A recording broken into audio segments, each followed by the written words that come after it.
All right.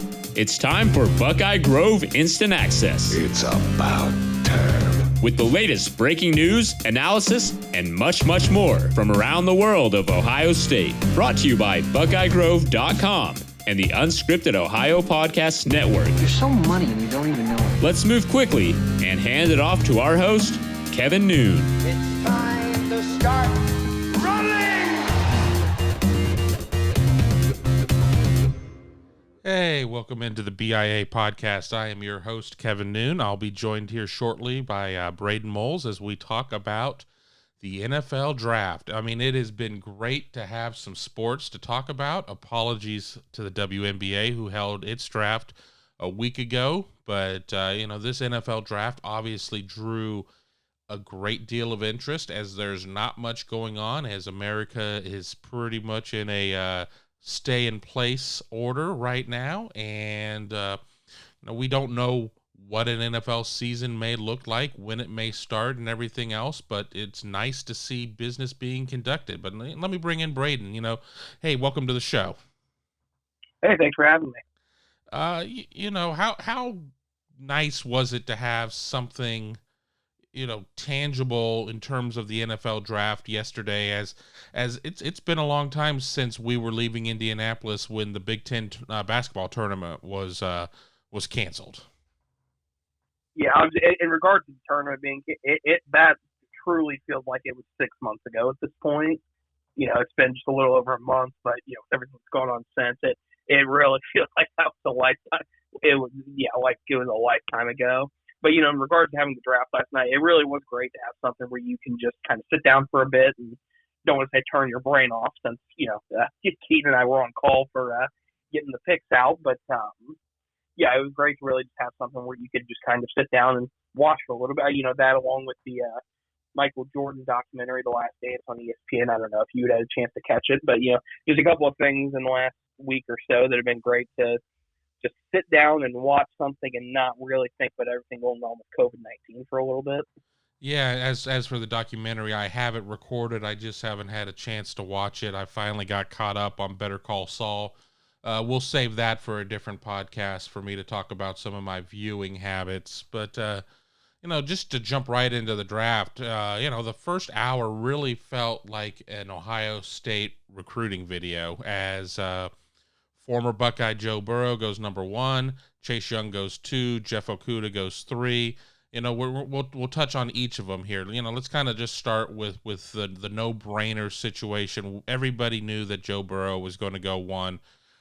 Cincinnati Bengals have made some questionable decisions through the years. They certainly were not going to trade out of that top spot, in my opinion. And they go and they get the Heisman Trophy winner, the former Ohio State quarterback, the state of Ohio prospect out of Athens, Ohio, with Joe Burrow. Yeah, I mean, I'm sure I'm not a Bengals fan personally, but I'm sure for them it was a relief to see the Bengals make the right decision for once. No question, the Burrow, maybe not the most talented player in the draft. You could maybe give that to Chase Young, but certainly the right pick for the Bengals at number 1. The way his career has risen from Ohio State, then to his first season at LSU, and then finally, the Heisman season, national championship, the most touchdowns in college football history for one season. Everything really came together for Burrow in that final season. So it's totally deserved for him to go number 1. And I really think, Cincinnati, we'll see what they put around him, but I really think he's in a great position to maximize his talent, go home. It's rare that you see these types of feel-good stories that work out, but it would be really great to see Burrow get to go home, play for the hometown team, and, really be able to make an impact in his community.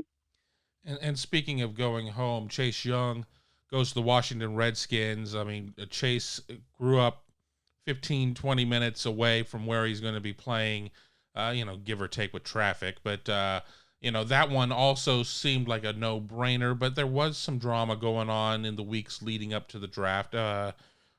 People talking about Washington fielding phone calls for that pick, whether or not it was teams looking to get Chase Young there, or the concern about the quarterback run that could happen beyond that. But, it all appeared to just end up being a smokescreen as Washington within a couple hours before the draft, seemed to really come out and say, no, we're solid at 2. We're solid with it being Chase Young.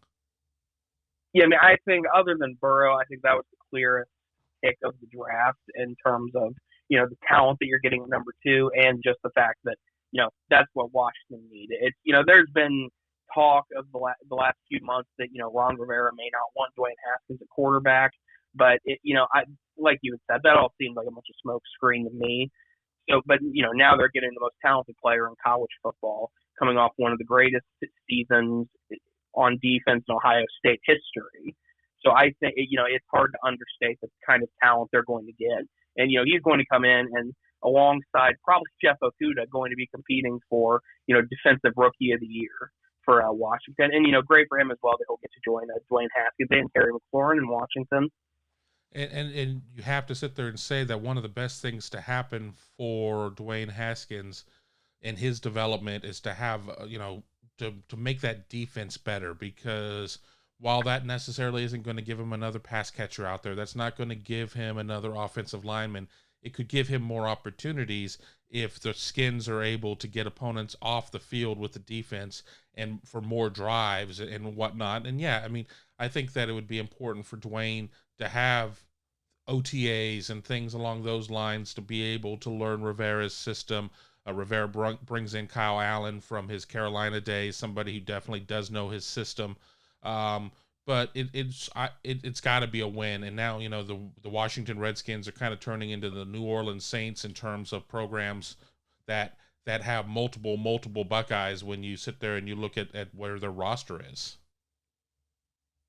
Yeah, I mean, I think, with how many Ohio State players are going in the draft this year with 3 in the first round, and, we're going to have a lot more players to hear their names called tonight and then on Saturday, you're going to be looking at a lot of teams that may be able to, claim the title for just a lot of Ohio State players on their roster. Because, they passed USC last night for the most first-round picks by any team in NFL history with, I believe they're up to 84 now with Damon Arnett's pick versus USC's 82. So I think, it's hard to look at any roster and not see a bevy of Ohio State talent. And then moving into the third pick, that one seemed to be kind of the one people were not sure about. Jeff Okudah ends up going third. Miami had been rumored to move up to 3. That didn't happen. I think other teams were kind of looking at that third pick. Could Detroit have moved down to 5 or 6 and maybe still gotten Okudah there? Potentially. But, the Lions go out. They lose Darius Slay. They get their premier corner now with Okudah. So he's heading one state to the north that, to that team up north in terms of the NFL with the Lions, and puts a lot of Michigan fans in, that awkward position of where now they're having to cheer for a former Buckeye. Yeah, well, I mean, at least they'll know that Okudah has a strong history of playing in Michigan, so they at least have that going for them. But, in regards to the third pick, I think Detroit probably could have traded down and got it, with the Giants taking the tackle and Miami obviously going quarterback, the Chargers as well. I think they probably could have traded down and still gotten Okudah. But, more power to them. If they wanted their guy, they went out and got him. And they're going to get a guy with Jeff Okudah. I mean, one of the best cornerbacks in college football last season, probably one of the greatest seasons at cornerback in Ohio State history. I mean, just a dominant, he may not have won the Jim Thorpe Award over Grant Delpit, who I don't believe was in the first round last night, but just one of the greatest seasons at cornerback in Ohio State history. So Detroit, I think Detroit's going to end up very happy with the pick they made. The draft took over 4 hours for the first round to go through 32 picks. They didn't get right on the clock starting at 8, so by the time you factor in all of the downtime and whatnot, those 3 picks took essentially an hour. So anybody who wasn't on social media, it was quite the Ohio State love fest in terms of what had been going on with, Ohio State having this is the first time ever that the top 3 picks in the draft all played on the same team together at some point. I mean, as we know, Joe Burrow spent 2 years at LSU, but it certainly does show something for Ohio State's ability to go out and scout talent and, more importantly, to develop talent. Yeah, I mean, Ohio State can make pitches all they want about, the facilities they have in Columbus or, the way they develop players. But, there's no better recruitment tool than telling players to just go or telling recruits to go just turn on the NFL draft. Like you said, if they turned on the draft last night, they saw 3 former Ohio State players going in the first 3 picks. And there really isn't a better argument for recruits wanting to come to Ohio State than look at this. This will be you. This will be your teammates, going in the first round of the NFL draft. Even someone like Damon Arnett, who may not have necessarily been projected as a first-round pick, but still going there and getting that money. There isn't a better recruitment tool. We'll talk about Damon Arnett here in a second, but let's take a quick break from our friends at Hague Water Conditioning. Hague Water Conditioning has been treating well in city water in Central Ohio with American-made water filtration products for over 60 years. Have a water quality problem? The water treatment experts at Hague know how to solve it. Not sure if your water softener is working? They will test, inspect, and sanitize any brand of water softener for only $20. Schedule a system checkup or water test today by calling 614-836-2195 or visit them online at HagueH2O.com. That's HAGUE H2O.com. Welcome back to the BIA podcast. I'm your host, Kevin Noon, joined by Braden Moles, and we're talking about the first round of the NFL draft. We went through the first 3 picks. We will go over the draft in general here in a minute, but let's jump to pick 19, and we were talking about Damon Arnett before we went to our quick break. I'd seen him late 1 on some early mocks and then starting to slide into the second. I don't know if I really saw him going any later than late 2 on a lot of the mocks, but if there was going to be a team that was going to go out there and really buck the trend, it was going to be the Las Vegas Raiders. That's just who they are. They bucked the trend earlier in the draft when they took Henry Ruggs as the first receiver off the board. We can talk about that in a minute. But then they go and they get Damon Arnett, who was, there was going to be a run on cornerbacks. Vegas needed a corner in the worst way, and Damon Arnett certainly proved last year that he had that first round grade. Yeah, he certainly proved that he belonged in the first round. I don't know if it was necessarily the right pick for Las Vegas at that point. More in terms of I think it's possible they could have gotten him at the same point in the next round. It's hard for us to know where teams were necessarily evaluating him, but like you had said, most of the mocks we saw put him, mid to late second round. So I don't know if Vegas could have necessarily waited and gotten him. But regardless, I'm really happy for Damon to see him go in the first round along with Jeff Okudah. He had a great season coming back for his senior year, as it's been publicized, after the talk with Chris Carter and coming back for that season. But just really happy for him. He plays with a lot of fire, as we saw last year on basically every play, trash talking after plays. So I'm happy to see him go in the first round. Yeah, that decision to come back that was prompted by a pretty intense conversation with Chris Carter, among others. That made him about, $10 million or whatnot over the life of his contract. Now with a first-round contract, it has that additional year on it as well. I think it was a pretty good decision. Yeah, Chris Carter should at least get some residual money from that for convincing him to go back. So, I think,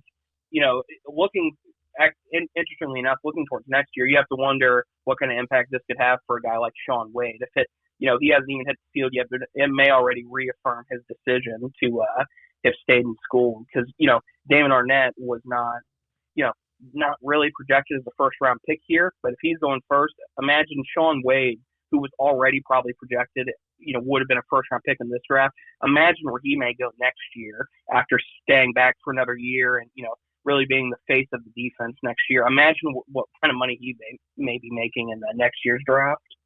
I wanted to touch on a point, too, about saying that Damon may have been there, the next time around that Vegas picked. As you look through the draft, there was a run on quarters toward the end. Miami and Minnesota both took corners in the 30s. So, do you sit there, do you have Jeff Gladney out of TCU rated higher or lower than Damon Arnett?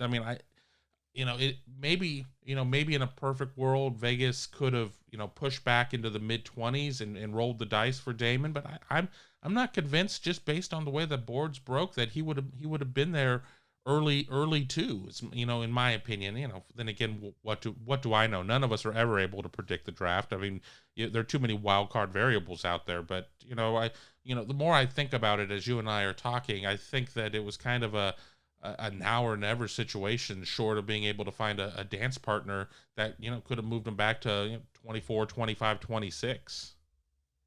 That's fair. I mean, like you said, what do we know? I mean, it was just kind of thinking, we've had it kind of drilled into our brains for a while now that Arnett wouldn't be going until the second round. So maybe it's a bit much to say that he would have been around the next time that Las Vegas picked, but I would still argue that 19 was maybe a little high for Arnett. Like you had said, Vegas maybe could have gotten back in there in the mid-20s or maybe even 30s to get him.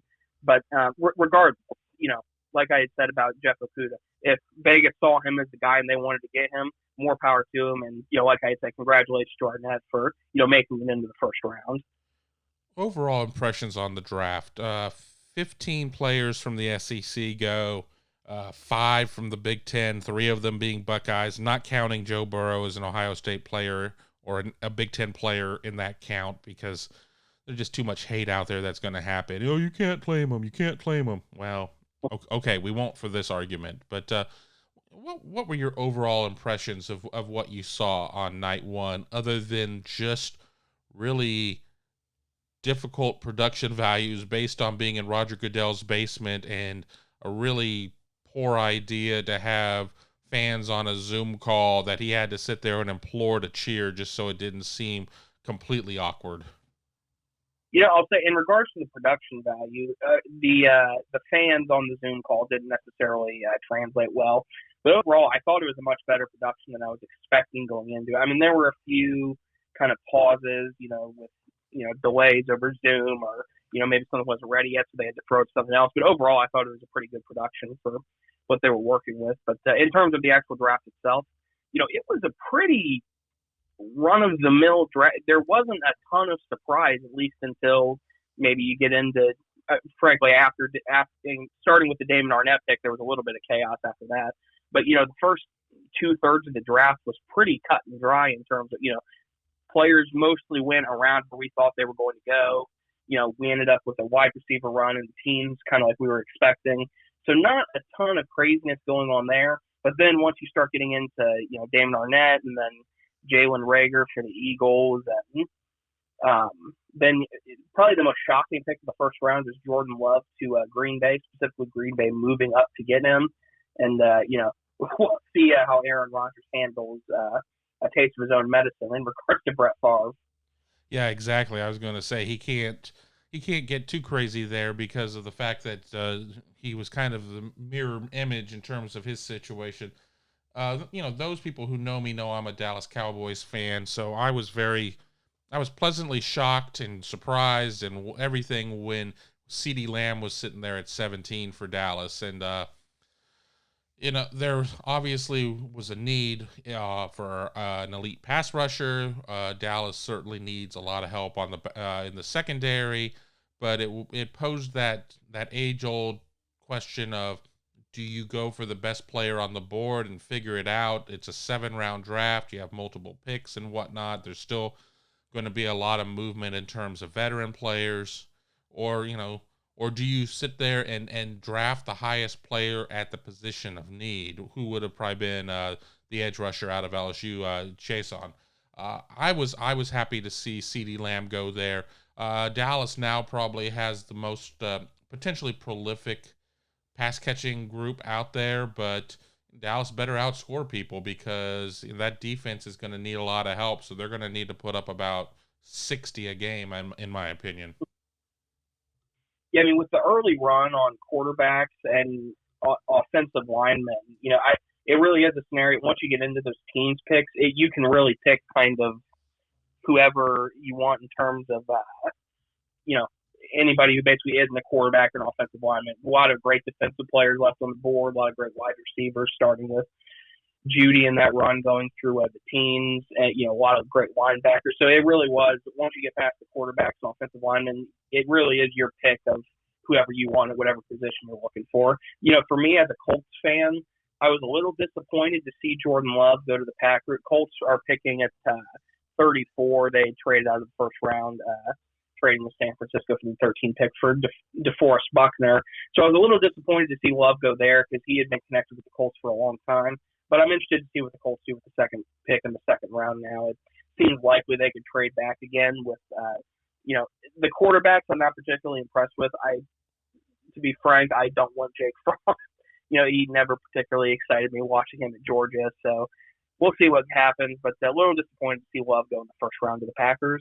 Well, you still have Jalen Hurts out there, too, former Oklahoma and Alabama quarterback. I know that a lot of people had talked about him potentially sneaking into the first round. That didn't happen.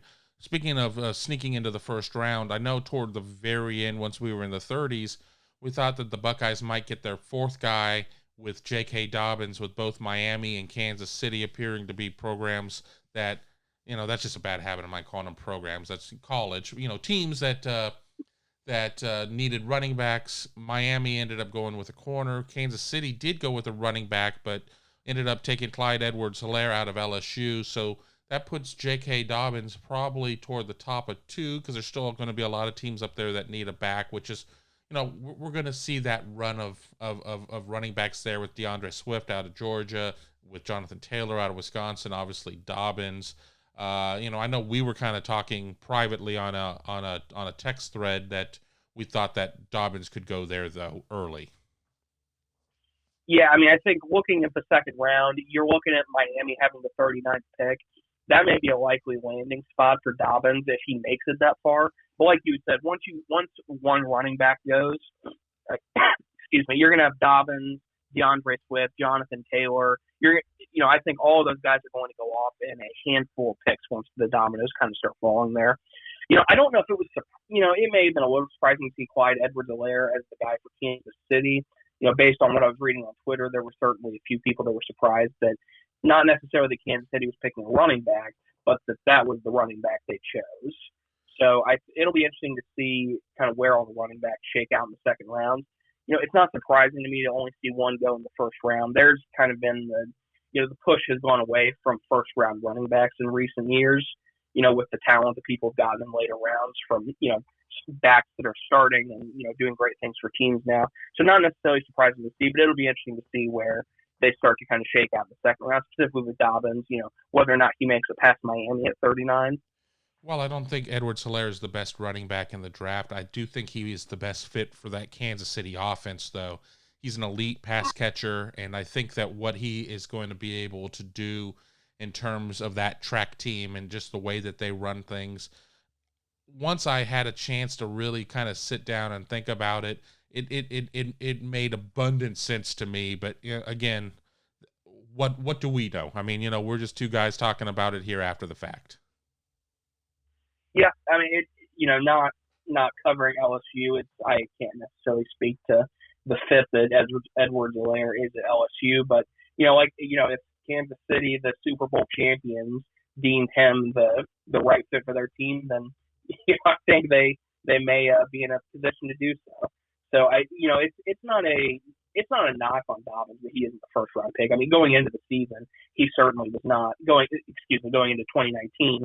He was not necessarily expected to be one, but he played himself into that position where there was certainly a possibility that he could have been picked there. But I think looking at him, DeAndre Swift, Jonathan Taylor, it's just kind of an unfortunate year for running backs not being taken in the first round. So I don't think it takes anything away from Dobbins. Though certainly if you had told me going into the draft that Ohio State would have 3 first-round picks, I would have bet my house that it would have been Chase Young, Jeff Okudah, and J.K. Dobbins. Well, I want to kind of end the conversation on this. We're now going to go into night 2, which is rounds 2 and 3. What are you looking most forward to here in this, middle night of the draft? I think we really could see a lot of Ohio State players take the path of Damon Arnett in the sense that they may go a little higher than we expected. Players, we're looking at like Malik Harrison, Jonah Jackson, Devon Hamilton, all guys that were expected to go anywhere, but, they were mocked anywhere from the 2 to 3 to 4 round range. I really think you could see a lot of them move up, and, KJ Hill as well. you could see a lot of them move up and be taken a little earlier, especially someone like Hill, with the run on wide receivers in the first round, the pass catchers may be a commodity here soon. So I think someone like Hill could definitely see his name called sooner rather than later based on the run that's been had. But I certainly think you will hear a handful of Ohio State names called tonight. Yeah, I think it could be really exciting. We will see that running back rush that will happen there. I think we could see a lot of Buckeyes come off the board. I think it's going to be an interesting setup because I think that we will see the glut of Buckeyes come off the board between rounds 1 and 3, and then maybe 1 or 2 slide into 4, and then I don't know if we're going to see a lot in 5 and 6, and then when we're going to get into 7, maybe some of those guys that aren't getting as much conversation about them, guys that people think might go the undrafted free agent route, whether or not it's receivers like Austin Mack and Ben Victor who are at the combine, whether it's guys that didn't go to the combine like Brandon Bowen or Jayshon Cornell or BB Landers. I think guys like that could maybe appear in the 7th round. So it's going to be really interesting. And, honestly, what else are you going to do? Mow the lawn? Reorganize your sock drawer for a 6th time? It's all that's going on.